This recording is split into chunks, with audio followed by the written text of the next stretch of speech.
आपका क्या शुभ नाम है? प्रवीण देवांगन। प्रवीण जी।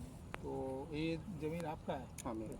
अच्छा, तो इसमें हम आज चर्चा करेंगे।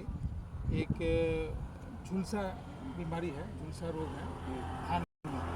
जो झुलसा रोग का क्या कारण है और उसको कैसे हम पहचानेंगे, ठीक है, और उसका क्या कैसे रोकथाम करेंगे। तो हम राष्ट्रीय जैविक स्ट्रेस प्रबंधन संस्थान जो है, बराबर। हाँ, वहाँ से हम आए हैं।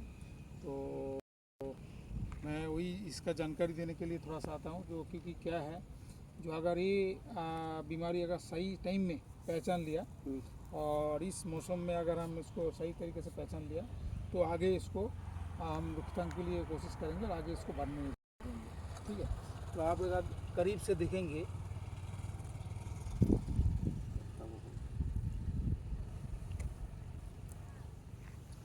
जो ये जो ऊपर से सूखना शुरू कर होते हैं यहाँ, ठीक है, ऊपर से सूख आते हैं नीचे तरफ, और कभी कभी पत्ते के किनारे से भी आते सूखे और बीच तक आते हैं, ठीक है। और पहले तो इसका जो मतलब लक्षण का जो है, जो सूखा झुलसा रोग इसीलिए नाम दिया हुआ है, इसमें पत्ते झुल जाते हैं, ठीक है।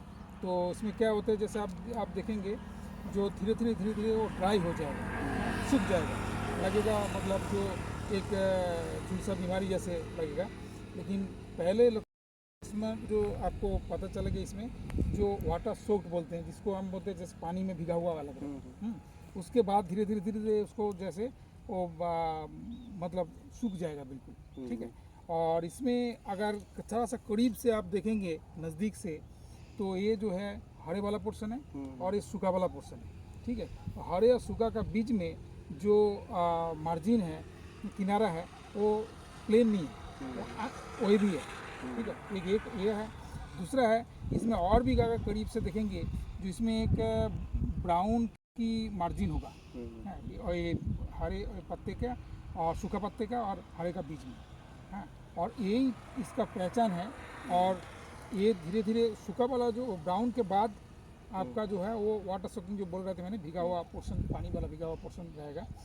ये पहचानेंगे सही टाइम में तो हमें इसको रोकथाम आसान हो जाएगा। अदरवाइज ये जो कारण है बैक्टीरिया, जिसको जैंथोमोनास ओराइजी पैथोराइजी बोल के एक बैक्टीरिया है, उसी का कारण से ये होता है।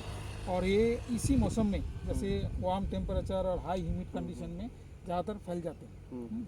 और इसके लिए अभी सही पहचान है, क्योंकि ये बीमारी काफ़ी लेटर स्टेज में, जब धीरे धीरे पौधे बढ़ जाएगा, तो उस टाइम ये बीमारी जो है हमारा कभी कभी कंफ्यूज कर देते हैं, जो धान में जिंक और बोरोन का डिफिशिएंसी, ठीक है।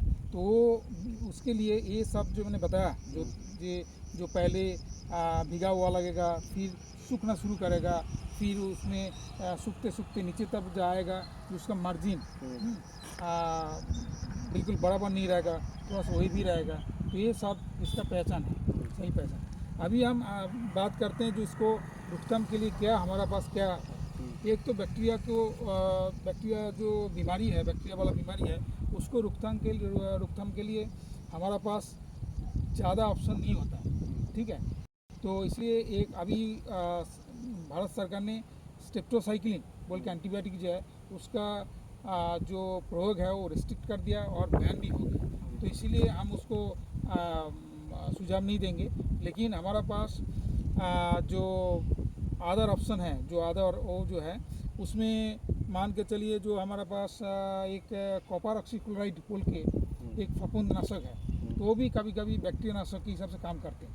तो फफूंदनाशक जो कॉपर ऑक्सीक्लोराइड जो है, वो 2.5 ग्राम प्रति लीटर पानी में मिला के इसमें स्प्रे करना है, ठीक है। और 15 दिन बाद और भी करना है अगर 2 बराबर। फिर इसमें एंटीबायोटिक की जब बात आते हैं, तो ये स्टेप्टोसाइक्लिन का बंद होने की वजह से किसान भाइयों को बहुत दिक्कत आते हैं। लेकिन हम इसके लिए एक खोज हम कर रहे हैं। तो हमारा ये दूसरी साल ट्रायल चल रहे हैं, हमारा जो इंस्टीट्यूट है उसमें हम दूसरी साल इसका कर रहे हैं। तो ऑक्सीनिलिक एसिड, तो ऑक्सीनिलिक एसिड का 50 ppm बहुत ही मतलब हम अगर सेप्टोसाइक्लिन यूज करते हैं तो 150 से 200 ppm लगते हैं, और समटाइम्स कभी कभी लगते हैं 300 ppm। तो ये 50 ppm में भी अच्छा काम करे ऑक्सीलेनिक एसिड।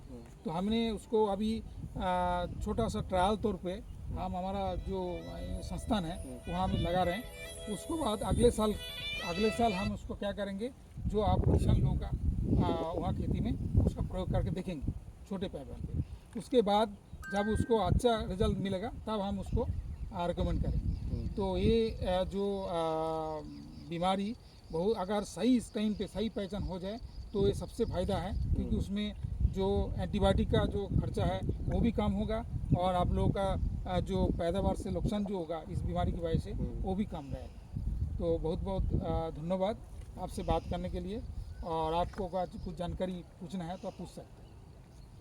अभी तो नहीं है कुछ पूछने के लिए। ठीक है, बताने के लिए। ठीक है, नमस्कार। नमस्कार।